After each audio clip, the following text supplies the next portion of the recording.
नमस्कार मित्रों, कैसे हो आप लोग। मैं दीपक कौशिक आप लोगों का मेरे YouTube channel RPSC online classes में स्वागत करता हूं। मित्रों, आज मैं आप लोगों को जैसलमेर का दुर्ग पढ़ाऊंगा। जैसे कि पहले मैंने आप लोगों को रणथंभौर का दुर्ग, मेहरानगढ़ और चित्तौड़गढ़ दुर्ग, 3 दुर्ग पढ़ा दिए हैं। अब ये चौथे नंबर का दुर्ग मैं आप लोगों के सामने लेके आया हूँ, जैसलमेर का दुर्ग, जिसको कि जेसाणा के दुर्ग के नाम से भी जाना जाता है। दुर्ग आरंभ करने से पहले एक खास बात जो कि मैं लगभग हर वीडियो में कहता हूं कि मेरे इस चैनल को लाइक कीजिए एंड सब्सक्राइब कीजिए। आप लोग लाइक करते हैं तो मुझे खुशी होती है, और खुशी होती है तो मैं और ज़्यादा अच्छा वीडियो बनाने का प्रयास करता हूं और अच्छे तरीके से साइंटिफिक तरीके से पढ़ाने का प्रयास करता हूं, जिससे कि आप लोगों के मस्तिष्क के अंदर डायरेक्ट उतर सके और आप लोगों के ज्ञान में वृद्धि हो सके। तो मेरे इस चैनल को लाइक भी कीजिए एंड सब्सक्राइब भी कीजिए। सब्सक्राइब करेंगे तो मैं जितने भी वीडियो आने वाले समय में अपलोड करूंगा वह आप लोगों के पास डायरेक्ट पहुंच जाया करेंगे, जिससे कि आप लोगों का ही फायदा है। तो आप लोग मेरे इस चैनल को लाइक भी कीजिए, इसके साथ साथ सब्सक्राइब भी कीजिए। चलो अपन आरंभ करते हैं मित्रों। जैसा कि आप लोगों के स्क्रीन के ऊपर ये ऐसा एक गोल घेरा सा बना हुआ है, तो एक एग्जामिन कीजिए कि सपोज कीजिए कि हम जैसलमेर के दुर्ग में घूमने के लिए गए हैं। हम बस में बैठ गए हैं, हालांकि लॉकडाउन चल रहा है, लेकिन एग्जामिन करने में क्या जाता है, खुली आंखों से सपने देखिए। हम एग्जामिन करते हैं कि हम वर्तमान में जैसलमेर के दुर्ग पे हैं। यदि अपन जैसलमेर के दुर्ग को देखते हैं और जैसलमेर के दुर्ग के बाहर खड़े हुए हैं, इस जगह अपन खड़े हुए हैं। यहाँ पे एक हल्का सा डॉट लगा देता हूँ मित्रों, ज्यादा बड़ा तो डॉट नहीं लगाऊंगा, एक हल्का सा डॉट लगा देता हूँ। इस जगह हम जैसलमेर के दुर्ग में खड़े हुए हैं और इस दुर्ग को इस जगह खड़े हुए हैं और इस दुर्ग को हम यहाँ से देखने का प्रयास करते हैं। जब हम यहाँ से देखने का प्रयास करते हैं मित्रों, तो इसके चारों तरफ हमारे को रेत ही रेत के ढोर ही ढोर नजर आते हैं। काफी मात्रा में बालू मिट्टी के ढोर ही ढोर नजर आते हैं। तो इस दुर्ग को देख के हम क्या कह सकते हैं कि यह दुर्ग तो एक धानवन दुर्ग होगा, अर्थात ये धानवन दुर्ग की श्रेणी में होगा। तो इसलिए जो जैसलमेर का दुर्ग है मित्रों, ये धानवन दुर्ग की श्रेणी में आता है कि इस दुर्ग के चारों ओर रेत ही रेत के टीले हैं। इस कारण से जैसलमेर के दुर्ग को धानवन दुर्ग की श्रेणी में रखा गया है। हालांकि जो ये दुर्ग है वह त्रिकुट पहाड़ी पर बना हुआ है, तो त्रिकुट पहाड़ी पर बना हुआ है, परंतु इसके चारों तरफ काफी मात्रा में रेत होने के कारण इस दुर्ग को धानवन दुर्ग की श्रेणी में रखा गया है। इसको हम पर्वत दुर्ग या गिरी दुर्ग की श्रेणी में नहीं रख सकते हैं, क्योंकि इसके चारों तरफ काफी मात्रा में रेत है। हालांकि जो पहाड़ी है वह भी लगभग लगभग रेत से ही ढकी आप लोगों को दिखेगी। इस कारण से इस दुर्ग को मित्रों धानवन दुर्ग की श्रेणी में रखा हुआ है, क्योंकि थोड़ी सी ऊंचाई पर हमारे को पहाड़ी भी बनी हुई दिखती है, लेकिन उसके चारों तरफ रेत ही रेत के ढोरे हैं। इस कारण से इसको धानवन दुर्ग की श्रेणी में रखा गया है। और साथ ही इस दुर्ग के कई नाम हैं, जैसे कि जैसलमेर दुर्ग बोल सकते हैं इसको। त्रिकुट पहाड़ी के ऊपर बने होने के कारण, ये मेरा आप लोगों को पेन दिख रहा होगा रेड रंग में, इसी के ऊपर आप नजर बनाए रखें, क्योंकि इसी जो जो मैं पढ़ा रहा हूँ उसी के ऊपर ये कर्सर करता चला जाता हूँ, तो आप लोग इसको ध्यान से देखें। त्रिकुट पहाड़ी के ऊपर बने होने के कारण इस दुर्ग को मित्रों त्रिकुटगढ़ भी कहा जाता है। किस नाम से जाना जाता है? त्रिकुटगढ़ के नाम से भी जाना जाता है। तथा इसके साथ ही जो ये त्रिकुट जो पहाड़ी है, इस पहाड़ी की जो चोटी है उसको गोरार कहा जाता है। क्या कहा जाता है? गौरहरा बोल दो या गोहरार बोल दो, अलग अलग भाषाओं में अलग अलग है। वहाँ की लोकल भाषाओं में गोरारो बोलते हैं, अपन यदि सामान्य भाषा में बोले तो गौरहरा बोलते हैं।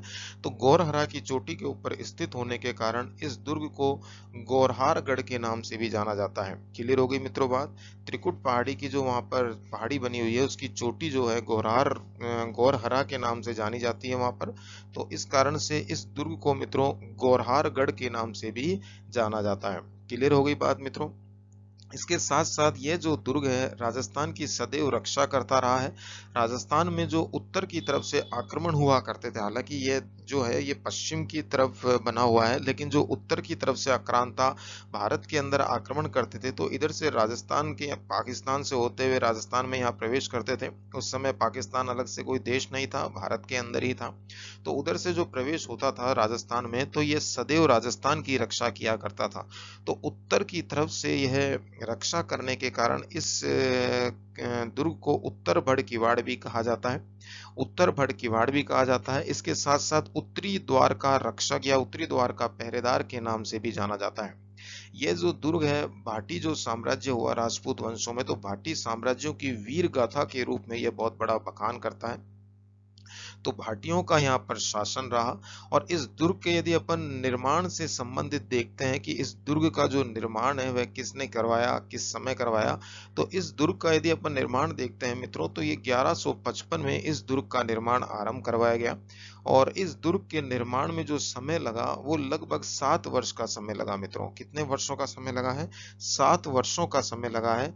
1155 से यह आरंभ हुआ और 1155 से आरंभ होता है और 7 वर्ष इसके पूर्ण होने में लगते हैं। तो आप लोग लगा सकते हैं 1100 में 5 जोड़ोगे तो 1200 हो जाएगा और 1200 में फिर 2 जोड़ोगे तो 1202 हो जाएगा। तो टोटल 1202 में जाके ये पूर्ण होता है। परंतु जब यह दुर्ग का निर्माण किया जाता है तो इस दुर्ग का जो निर्माण आरंभ करवाया था वह रावल जेसल के द्वारा करवाया गया था। तो रावल जेसल के द्वारा इसका निर्माण करवाए जाने के कारण मित्रों इसका नाम जैसलमेर दुर्ग ही रखा गया और इसके साथ साथ इसको जेसाणा दुर्ग भी कहा गया। यहाँ पे मैंने जेसाणा गढ़ लिखा हुआ है मित्रों इस जगह। तो रावल जेसल के द्वारा इसका निर्माण आरंभ करवाए जाने के कारण ही इसको जेसाणा दुर्ग के नाम से भी जाना गया।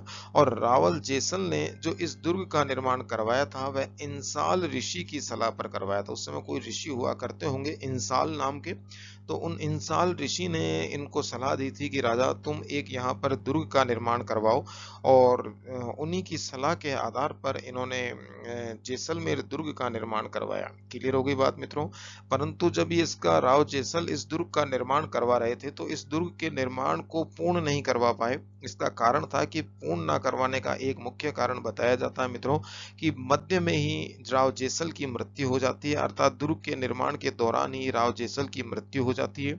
जब राव जेसल की मृत्यु हो जाती है तो उनका जो वंशज होता है या उनका पुत्र होता है रावल शालीवाहन, यहाँ पे लिखा हुआ है शालीवाहन नेक्स्ट पे, रावल शालीवाहन इस दुर्ग के निर्माण को बंद नहीं करवाते हैं, मतलब इसके कार्य को बंद नहीं करवाते हैं, इसके कार्य को लगातार जारी रखते हैं और अंततः इस दुर्ग को पूर्ण करवा देते हैं। इसलिए कहा जाता है कि रावल जेसल ने तो जैसलमेर दुर्ग का निर्माण करवाया परंतु जो पूर्ण करवाया रावल जेसल के पुत्र रावल शालीवाहन के द्वारा पूर्ण करवाया गया। तथा इसके साथ ही इस दुर्ग का जो अधिकांश निर्माण जो करवाया है मित्रों, तो वह अधिकांश निर्माण शालीवाहन के द्वारा ही करवाया गया है। क्लियर हो गई मित्रों बात।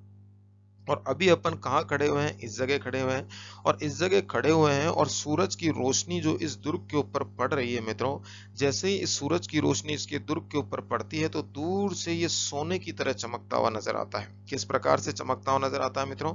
दूर से सोने की तरह चमकता हुआ नजर आता है। तो सोने की तरह चमकता हुआ नजर आने के कारण हम यहाँ खड़े खड़े कहते हैं कि ये तो सोनारगढ़ है, अर्थात स्वर्ण के समान नजर आने वाला गढ़ है। तो इस कारण से जैसलमेर को दुर्ग को सोनारगढ़ दुर्ग भी नाम से जाना जाता है। याद रखिएगा स्वर्णगिरी और स्वर्णगिरी में अंतर होता है। सुवर्ण, सुवर्ण अलग है जिसमें स पूरा है और एक है स्वर्ण जिसमें स आधा है। इन दोनों दुर्गों में अंतर है मित्रों, एक जालोर चला जाता है और एक जैसलमेर आ जाता है। एग्जाम में आता है तो याद रखिएगा सुवर्ण और स्वर्ण। क्लियर है बात। तो सोनारगढ़ के नाम से भी यह जाना जाता है। और साथ ही जब ये सूरज की किरणें इस दुर्ग के ऊपर पड़ती हैं तो जैसे ही दुर्ग के ऊपर पड़ती हैं तो पूर्ण आंतरिक परावर्तन हो जाता है मित्रों। और जब पूर्ण आंतरिक परावर्तन होता है तो पूर्ण आंतरिक परावर्तन होने के कारण जो रेत ही रेत का जो टीले बने हुए हैं वह एक पानी की तरह नजर आते हैं दूर से। तो पानी की तरह नजर आते हैं तो ऐसा लगता है कि जैसे कि कोई जहाज है जो रेत के समुद्र में लंगर डाले हुए खड़ा हुआ है। तो जो दूर से अपन देखते हैं तो रेत के समुद्र में लंगर डाले हुए जेसाणा दुर्ग नजर आता है।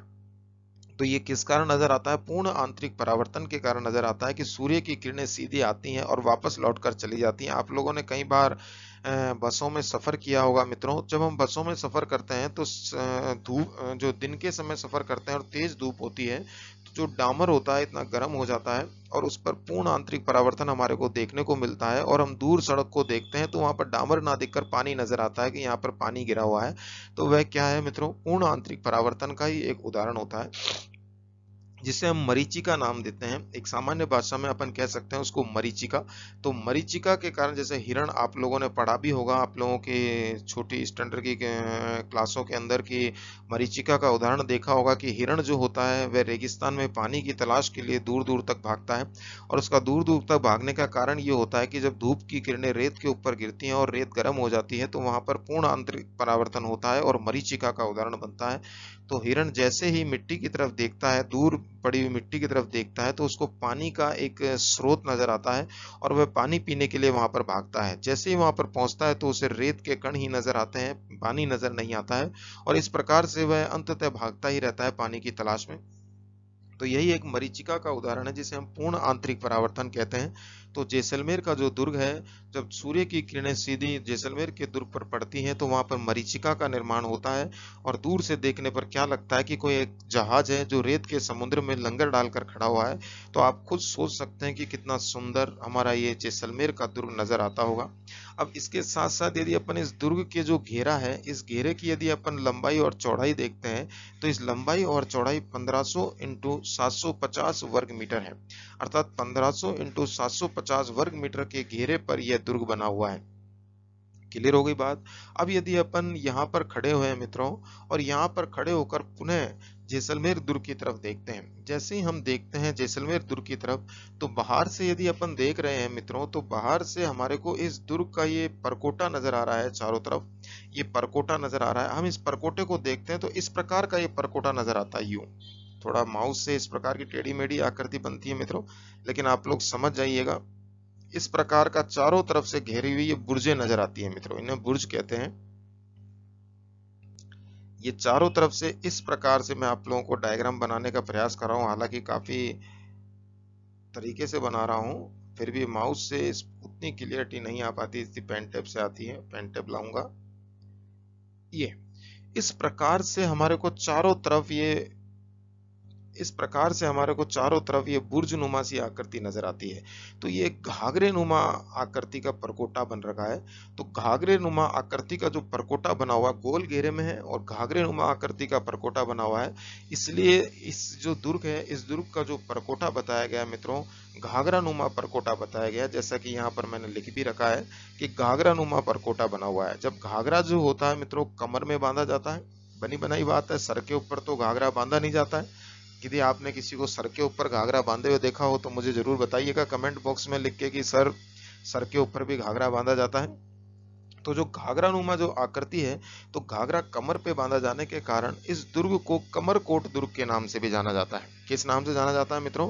कमरकोट दुर्ग के नाम से भी जाना जाता है, या फिर पाड़ा भी इसको कहा जाता है। आम भाषा में कमरकोट को पाड़ा कहा जाता है, तो इसलिए कमरकोट या पाड़ा दुर्ग के नाम से भी इस दुर्ग को जाना जाता है। इसके साथ साथ इस दुर्ग का एक और नाम है मित्रों, आप लोगों ने सुना भी होगा कि जैसलमेर जो है वह गलियों का शहर है। मतलब काफी मात्रा में छोटी छोटी गलियां बनी हुई हैं।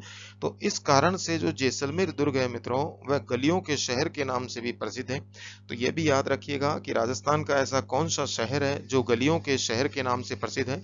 तो जो जैसलमेर का दुर्ग है मित्रों, वह गलियों के शहर के नाम से काफी प्रसिद्ध है। तो गलियों के शहर के नाम से प्रसिद्ध होने के कारण यह दुर्ग गलियों के दुर्ग के नाम से भी जाना जाता है, क्योंकि गलियों के शहर में ही यह दुर्ग बना हुआ है। इस कारण से यह गलियों के दुर्ग के नाम से भी प्रसिद्ध है। यदि आप लोगों के एग्जाम में आता है कि अमुक में से कौन सा दुर्ग गलियों के दुर्ग के नाम से प्रसिद्ध है, तो गलियों के दुर्ग के नाम से जो प्रसिद्ध है मित्रों, वह जैसलमेर दुर्ग ही गलियों के दुर्ग के नाम से प्रसिद्ध है। क्लियर हो गई बात। इसके साथ साथ भारत सरकार के द्वारा या भारतीय डाक विभाग के द्वारा सन 2009 में 5 रुपए का डाक टिकट जैसलमेर दुर्ग पर छापा गया था। 5 रुपए का जो डाक टिकट है वह जैसलमेर दुर्ग पर छापा गया था। जो इस प्रकार के आप लोगों को टिकट मिलते होंगे, आप लोग कहते हैं कि गुरुजी आए दिन आप टिकटों के बारे में बताते रहते हो, किसी के लिए 20 पैसे का टिकट छापा गया, किसी के 5 पैसे का टिकट छापा गया, किसी का 5 रुपए का टिकट छापा गया, लेकिन आम मार्केट में तो ये हमारे को टिकट मिलते ही नहीं है। या हम जाते हैं डाकघर, तो वहां पे भी हमारे को हम टिकट लेते हैं 5 रुपए का टिकट देना, तो कहने को 5 रुपए का टिकट लेते हैं, लेकिन उसमें फोटो किसी और की नजर आती है। तो मित्रों आप लोगों को मैं बता देना चाहूंगा कि ये जो टिकट होते हैं ये स्पेशल टिकट होते हैं, ये आम जन के लिए नहीं दिए जाते हैं। आप स्पेशल रूप से इनकी नीड करोगे या डिमांड करोगे तभी आपको ये ये टिकट दिए जाएंगे। और यदि आप कहते हो कि मुझे जैसलमेर दुर्ग का या जैसाना का 5 रुपए वाला टिकट चाहिए, तो वो ही टिकट आपको दिया जाएगा। तो ये टिकट सिर्फ संभाल के रखने के लिए, याददाश्त करने के लिए इनका निर्माण किया जाता है। क्लियर होगी बात। तो सन 2009 में 5 रुपए का डाक टिकट जारी किया गया था। इसी प्रकार से आपने सुना होगा लोक देवता बाबा रामदेव के के लिए भी टिकट जारी किया गया। तो आपने रामदेव जी का जो टिकट होगा फोटो लगा हुआ वह नहीं देखा होगा। क्यों? कारण क्या है कि यदि आम जन में ऐसे ही यदि कोई पैसे का टिकट लेने जाता है और रामदेव जी का टिकट दे दिया जाता है और वह आदमी अपने लिफाफे पर या पोस्ट कार्ड पर वह टिकट लगाकर कहीं लेटर भेज देता है, तो हम लोगों ने देखा भी होगा, हम लोग खुद भी ऐसा ही करते हैं कि टिकट डाक आती है, डाक को पढ़ते हैं और पढ़ के फेंक देते हैं और वही डाक कुछ समय में कचरे के ढेर पर पड़ी नजर आती है। तो उससे क्या होता है, उनका अपमान होता है। तो इसलिए इस प्रकार के जितने भी टिकट हैं जो लोक देवताओं पे, महान हस्तियों पे या किसी स्मारक पर बनाए जाते हैं या छापे जाते हैं, तो वह साधारण रूप में नहीं बांटे जाते हैं, उनका स्पेशल डिमांड होती है तभी बांटे जाते हैं और इनको संभाल के रखा जाता है। तो यदि आप लोगों को जेसाणा के दुर्ग का टिकट चाहिए तो आप लोगों को डाकघर जाना पड़ेगा और स्पेशली इसकी डिमांड करनी पड़ेगी। क्लियर होगी बात मित्रों? चलो अपन आगे चलते हैं। अब यदि अपन इस दुर्ग का गोल घेरा देखें और इसकी पोल देखने का प्रयास करें तो इस पे कितनी पोलें हैं, यहाँ पे मैंने जेसाणा के जो पोले हैं उन जेसाणा के पोलों के बारे में बताया हुआ है। 1, 2, 3 और 4, टोटल 4 पोल जेसाणा दुर्ग की बताई गई है। पोल का मतलब हो गई, वैसे अपन देखें तो पोल दीवार कहलाती है देशी भाषा में, लेकिन यहाँ पर पोल को किससे इंडिकेट किया गया है? किवाड़ों से इंडिकेट किया गया, अर्थात दरवाजों से इंडिकेट किया गया है। तो जो जेसाणा का जो दुर्ग है मित्रों, इसकी कुल 4 पोल बताई गई है। पहली ही जो पोल है उसका नाम है अक्षय पोल। दूसरी जो पोल है मित्रों उसका नाम है सूरज पोल। तीसरी जो पोल है मित्रों उसका नाम है भूता पोल या गणेश पोल। और चौथी जो पोल है उसका नाम है हवा पोल या रंग पोल। इस प्रकार से ये पोलों का निर्माण यहाँ पर किया गया है। तो पोलों से संबंधित या इनके दरवाजों से संबंधित कई बार आरपीएससी के माध्यम से या माध्यमिक शिक्षा बोर्ड के द्वारा कंडक्ट करवाई गई परीक्षाओं के माध्यम से इस प्रकार के प्रश्न पूछे गए हैं, या अधीनस्थ बोर्ड के द्वारा जो एग्जाम कंडक्ट करवाए जाते हैं उनमें भी इस प्रकार के प्रश्न पूछे गए हैं कि अक्षय पोल एक साथ पूछते हैं, अलग से नहीं पूछते। मोस्टली कैसे पूछा जाएगा? अक्षय पोल, सूरज पोल, भूता पोल व हवा पोल अमुक में से कौन से दुर्ग में स्थित है? तो ये जो बच्चे इनको ध्यान से देखते हैं और उस आधार पर इसका आंसर दे देते हैं कि जेसाणा दुर्ग में स्थित है। क्लियर हो गई बात मित्रों? अब यदि अपन इस दुर्ग के भीतर चलते हैं कि भीतर इस दुर्ग के क्या क्या बना हुआ है, तो ये भी तो काफी इंपॉर्टेंट है, क्योंकि काफी बार इनमें से प्रश्न उतर जाता है कि यह कहाँ पर बना हुआ है। तो यहाँ पर आपको स्टार्टिंग से चलते हैं अपन। यहाँ पर आपको एक महल नुमा आकृति दिख रही है, ये देखो। ये जो मैं अपने पेन से आप लोगों को मार्क कर रहा हूँ, गोल गोल घुमा रहा हूँ, यहाँ पर आप नजर डालें। ये एक मकान नुमा आकृति दी हुई है, यहाँ पर लिखा हुआ है जिनभद्र सूरी मंडल। तो जिनभद्र सूरी मंडल है, इसे हम जिनभद्र सूरी भंडार भी कह सकते हैं या जिनभद्र सूरी भंडार। तो ये जिनभद्र सूरी भंडार है। इसमें जिनभद्र सूरी के द्वारा जो लिखित ग्रंथ हैं, जिसे हम ताम्रपत्र बोल देते हैं या फिर पाम के पत्ते पर बने हुए पत्र बोल देते हैं, तो जिनभद्र सूरी के जो लिखित ग्रंथ हैं उनको सजो के यहाँ पर रखा गया है। तो कुल मिला के यह एक म्यूजियम मान लो आप लोग कि म्यूजियम के रूप में यहाँ पर रखा हुआ है जिनभद्र सूरी। क्लियर होगी बात?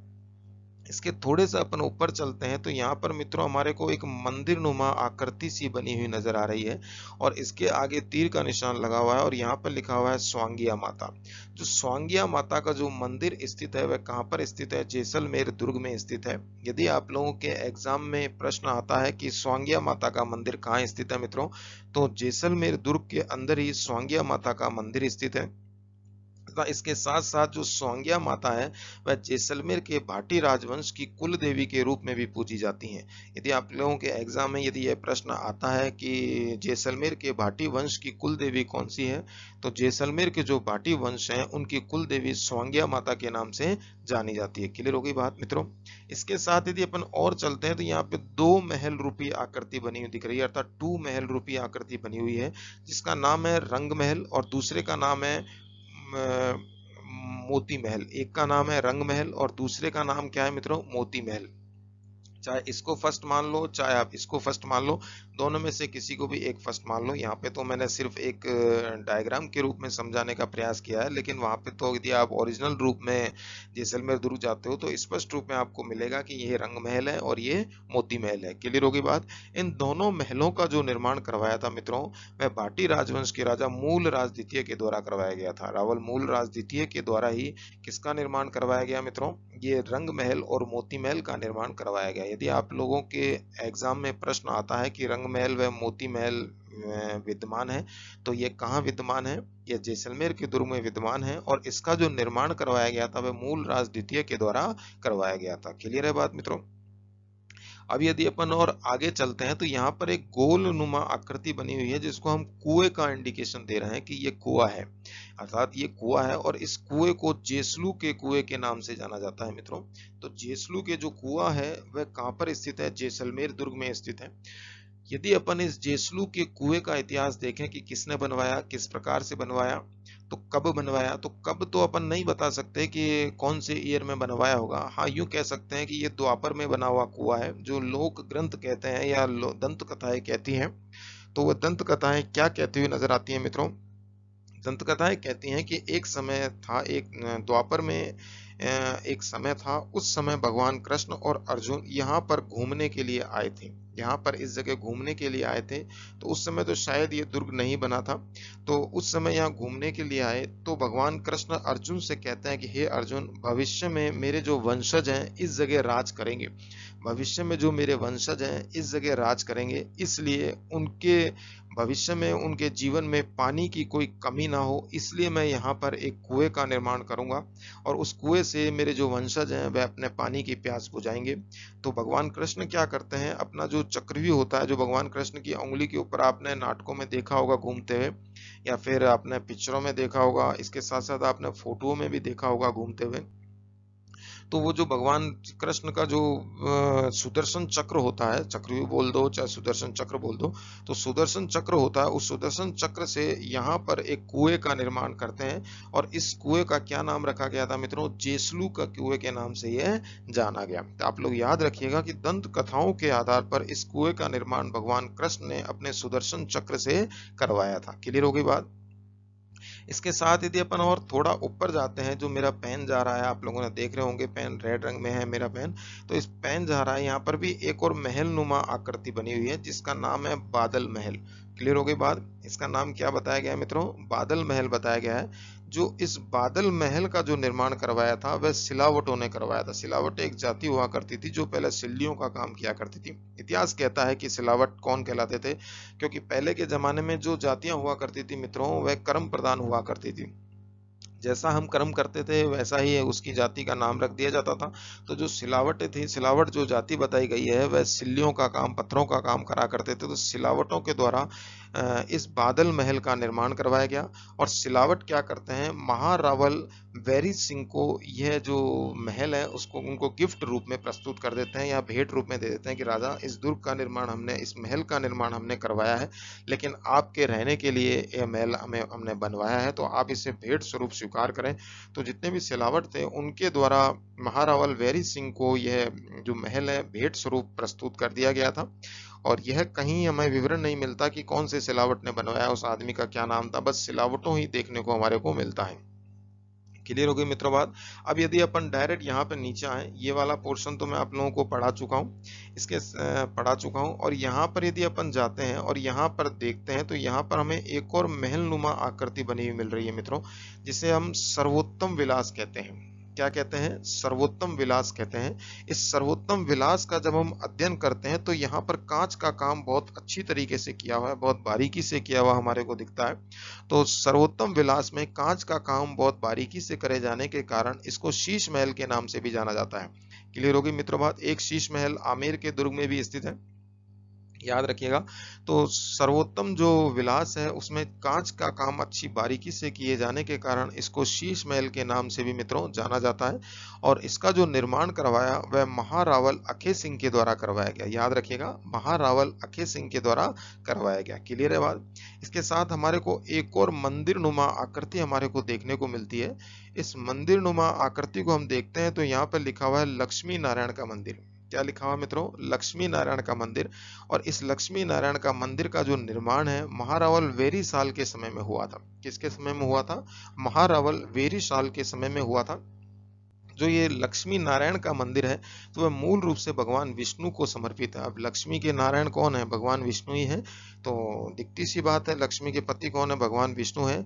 तो ये लक्ष्मी नारायण अर्थात भगवान विष्णु को समर्पित यह मंदिर है। जो ये लक्ष्मी नारायण मंदिर है, जो लक्ष्मी नारायण की यहाँ पर मूर्ति बनी हुई है, जो लक्ष्मी नारायण को जितने भी बीकानेर के भाटी वंश के राजा थे वह लक्ष्मी नारायण को अपना राजा घोषित कर मानते थे, अपना राजा मानते थे तथा स्वयं को उनका दीवान माना करते थे। यदि आप लोगों के एग्जाम में आता है मित्रों प्रश्न कि भाटी वंश किसको अपना राजा मानते थे तथा किसका अपना दीवान समझते थे, तो किसका अपने आप को दीवान समझते थे, तो लक्ष्मी नारायण जी का अपने आप को दीवान समझते थे तथा राजा किसको मानते थे, लक्ष्मी नारायण जी को ही मानते थे। इस प्रकार जैसे आप लोगों ने देखा होगा, पढ़ा भी होगा, जो आमेर के राजा थे कछवाहा वंश थे, कछवाहा वंश किनको राजा माना करते थे, गोविंद देव जी को राजा माना करते थे तथा स्वयं को गोविंद देव जी का दीवान मानते थे। तो उसी प्रकार से जो भाटी राजवंश के राजा थे वे लक्ष्मी नारायण जी को राजा माना करते थे तथा स्वयं को लक्ष्मी नारायण जी का दीवान माना करते थे। तो ये आप लोगों के मित्रों, मैंने अभी आप लोगों को जैसलमेर दुर्ग के बारे में बताया। इस दुर्ग की जो बनावट है या यह दुर्ग जो बना हुआ है और इसके चारों तरफ जो रेत ही रेत के ढूरे लगे हुए हैं, उन ढूरों को देखकर अबुल फजल क्या कहता है कि यदि इस दुर्ग पर हमारे को पहुंचना है तो हमें पत्थर की टांगे बनानी पड़ेंगी, तभी हम इस दुर्ग पर पहुंच सकते हैं। क्योंकि ये जो दुर्ग है इतनी विकट जगह पर बना हुआ है कि सामान्य पैरों से तो या सामान्य पांवों से तो इसके पास पहुंचा ही नहीं जा सकता। अर्थात धूप है, गर्मी है, इसके साथ साथ उबलती हुई रेत है, तो सामान्य रूप से पहुंचा नहीं जा सकता। तो पत्थर की टांगे लेकर ही इस दुर्ग के पास पहुंचा जा सकता है। अब यूं मत समझना कि पत्थर की टांगे इन जो भगवान ईश्वर के द्वारा जो ओरिजिनल टांगे दी हुई उनको कटवा के पत्थर की टांगे लगाए फिर जाए, ऐसा नहीं है। ये एक तथ्य दिया है कि मतलब मजबूत टांगों वाला, इसका कहने का शाब्दिक अर्थ क्या है कि मजबूत टांगों वाला व्यक्ति ही इस दुर्ग पर पहुंच सकता है, सामान्य व्यक्ति इस दुर्ग पर पहुंचने की हिम्मत नहीं कर सकता है। और अब तो गाड़ी घोड़े बन गए, वैज्ञानिक युग है मित्रों, तो आराम से गाड़ी से जा सकते हैं। पहले के जमाने में तो पैदल सफर करते थे या बैलगाड़ियों पर या ऊंटों पर या फिर घोड़ों पर सफर किया करते थे। अब यदि अपन इस दुर्ग के साके के बारे में देखें तो साके तो जैसे कि आप लोग जानते ही हो, आप लोगों को मैंने प्रत्येक दुर्ग में साके के बारे में समझाया है, एक बार दोबारा बता देता हूँ। साके क्या होते हैं मित्रों कि मध्यकाल भारत के अंदर जितने भी राजा महाराजा होते थे तो उनके ऊपर आक्रांताओं का आक्रमण हुआ करता था मित्रों।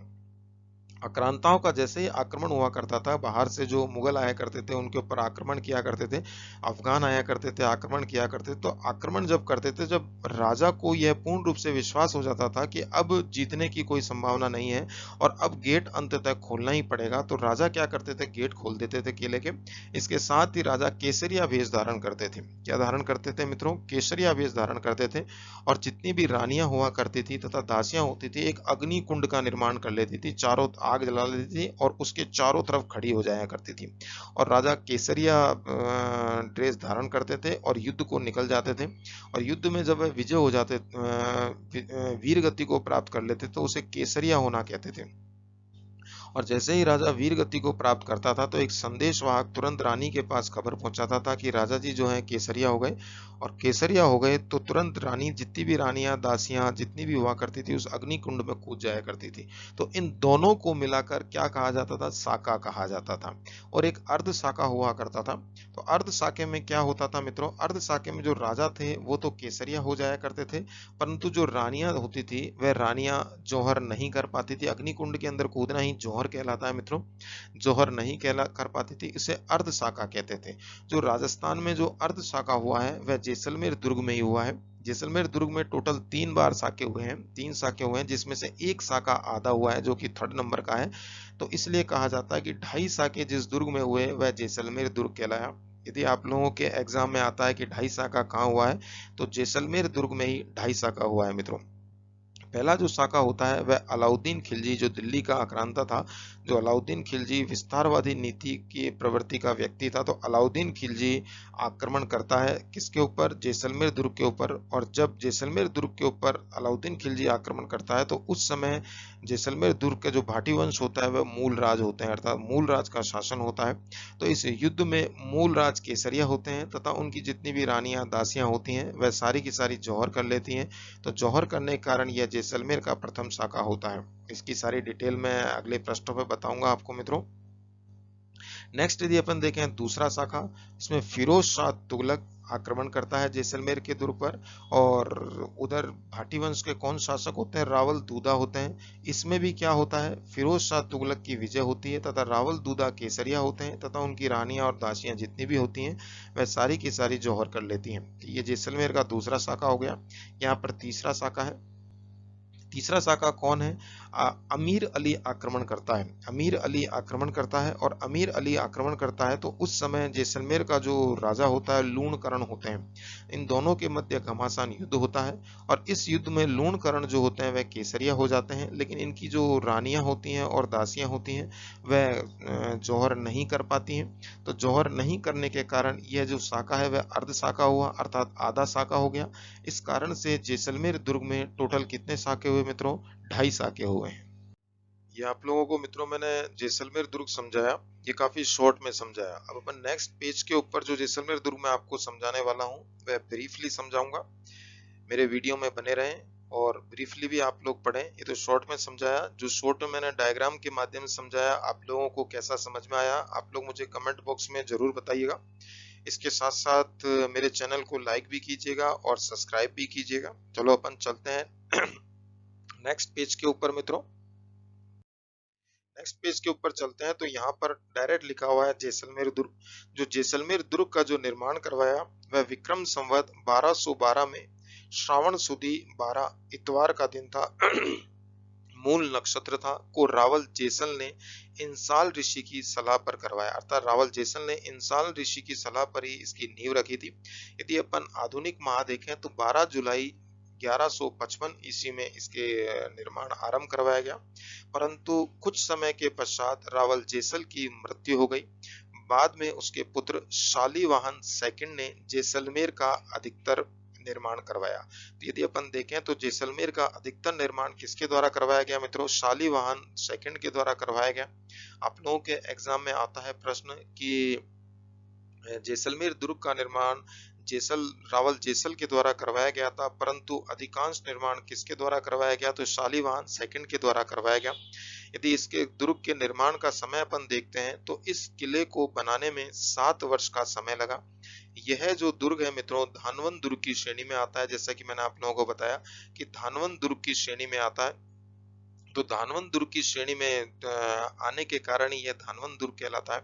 यह दुर्ग गोरहरा नामक टीले पर बना हुआ है। कुछ किताबें टीला बोल देती हैं और कुछ किताबें बोलती हैं कि गोरहरा जो त्रिकुट पहाड़ी है उसकी जो चोटी है उसे गोरहरा चोटी कहा जाता है। तो यदि अपन वास्तविक देखें तो वास्तविक रूप में गोरहरा नाम की एक चोटी है जिसके ऊपर यह दुर्ग बना हुआ है, इसलिए इस दुर्ग को हम गोरहरा गढ़ के नाम से भी जाना जाता है। कुछ किताबें टीले का नाम ले देती हैं, कुछ किताबें गोरहरा पहाड़ी बोल देती हैं, लेकिन यदि अपन देखें तो उस पहाड़ी की जो चोटी है उसका नाम गोरहरा है। इस कारण से इस दुर्ग को गोरहरा गढ़ के नाम से भी जाना जाता है। यह जो दुर्ग है उत्तरी सीमा का प्रहरी रहा है, इसलिए अतः इसे उत्तर भड़ किवाड़ के नाम से भी जाना जाता है।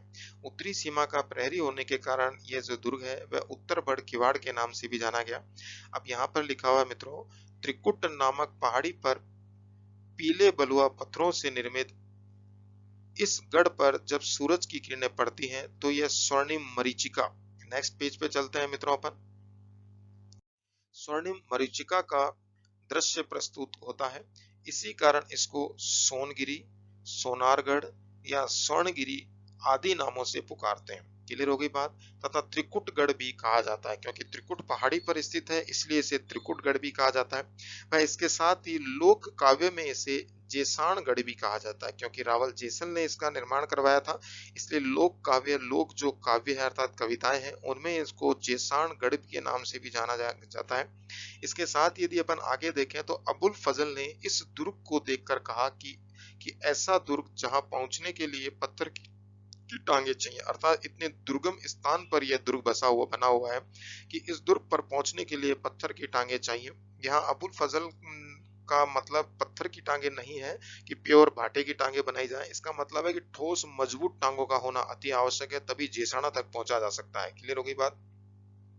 यह दुर्ग 1500 इंटू 750 वर्ग फीट के घेरे में निर्मित है। क्लियर हो गई बात मित्रों। यहाँ पे यह राजस्थान का अंडमान, रेगिस्तान का गुलाब तथा गलियों के दुर्ग आदि नामों से भी जाना जाता है।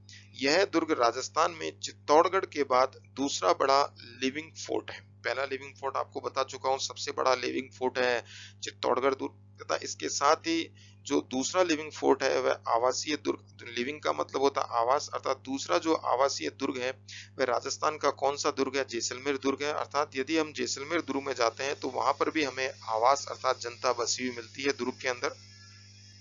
दुर्ग के चारों ओर सुरक्षा व सुंदरता के लिए घाघरा नुमा परकोटा बना हुआ है। जैसे कि आप लोगों को मैंने चित्र बना के बताया था मेरे फर्स्ट पेज के ऊपर, पत्थरों से बनाया गया है और इस दोहरे परकोटे को कमरकोट या पाड़ा भी कहते हैं। क्लियर हो गई बात मित्रों। इस दुर्ग का निर्माण केवल पत्थरों से किया हुआ है। चूने का प्रयोग इस दुर्ग में नहीं किया गया है, बल्कि जिप्सम व लोहे का प्रयोग किया गया है। तो इस बात को याद रखिएगा कि इस दुर्ग का जो निर्माण किया गया है इस दुर्ग के निर्माण में जो चूना है, चूने का प्रयोग नहीं किया गया। इस प्रकार से मैं थोड़ा आप लोगों को यहाँ पे डायग्राम बनाने का प्रयास करता हूँ मित्रों, थोड़ा समझने का प्रयास कीजिएगा। ये इस प्रकार से इस दुर्ग का निर्माण किया। ये पत्थर की शिलाएं, खंभे लिए गए हैं, ऐसे ऐसे सॉकेट बनाए गए हैं। इन सॉकेटों में इन पत्थरों को एक के ऊपर एक करके फंसा दिया गया। ये सॉकेट, एक ऊपर वाला सॉकेट बना दिया मित्रों। अब मैं कलर चेंज कर देता हूं। ये कलर चेंज कर दिया। अब यहां पर एक सॉकेट और बनाता हूं, आप समझने का प्रयास कीजिएगा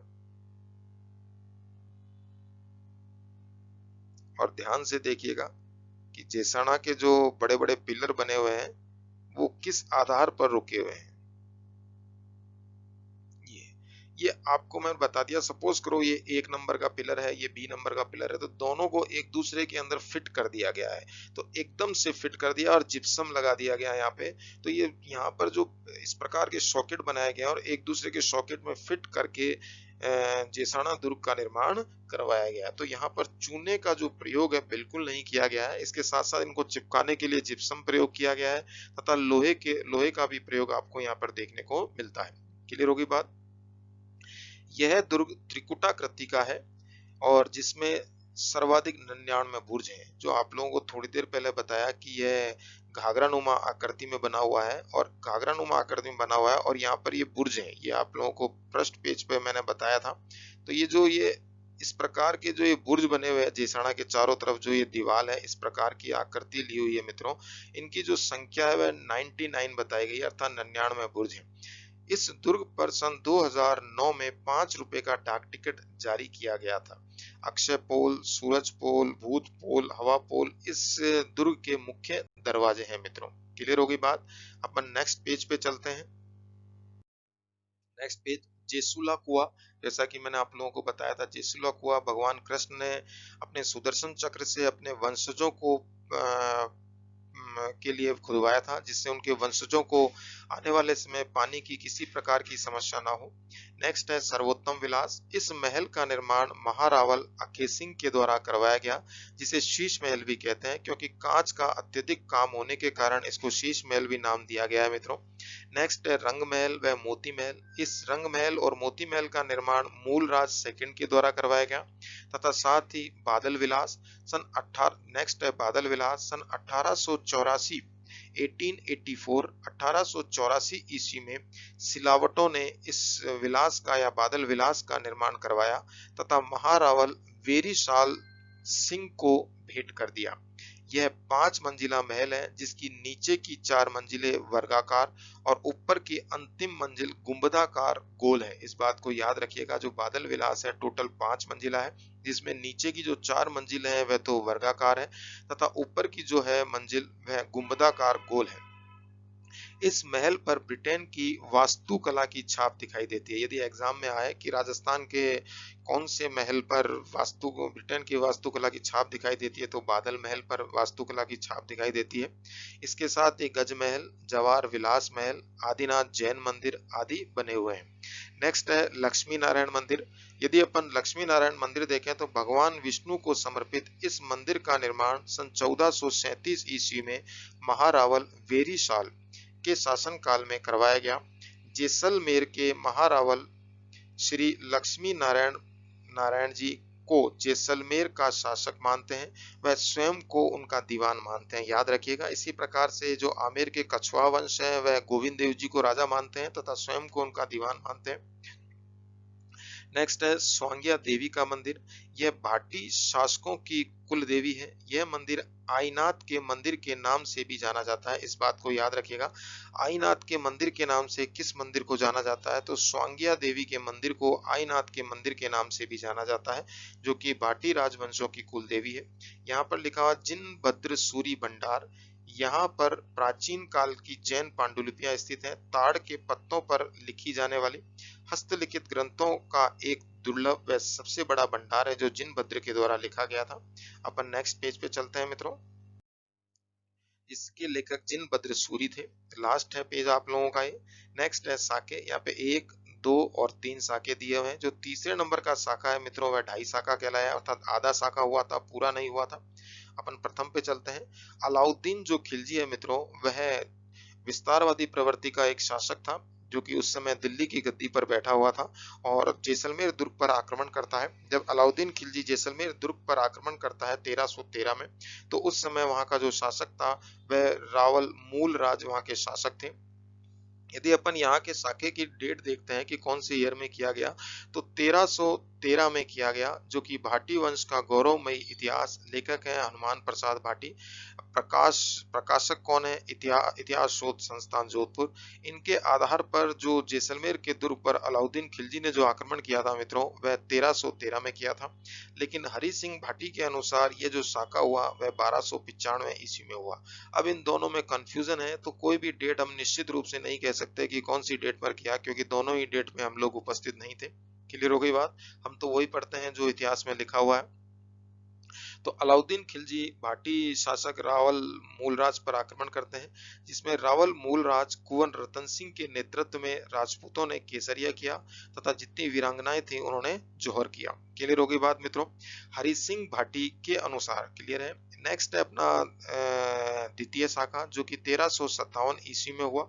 1357 ईस्वी में फिरोज शाह तुगलक जैसलमेर दुर्ग पर आक्रमण करता है और उस समय भाटी रावल दूदा वहां के शासक होते हैं। तो भाटी रावल दूदा इनसे युद्ध करते हैं और केसरिया होते हैं तथा जितनी वीरांगनाएं होती हैं वह जौहर कर लेती हैं। तो ये दूसरा शाखा कहलाया। इसके साथ ही यह तीसरा शाखा जो हुआ जैसलमेर के दुर्ग पर, वह 1550 में हुआ, जो कि जैसलमेर के दुर्ग का आधा शाखा था।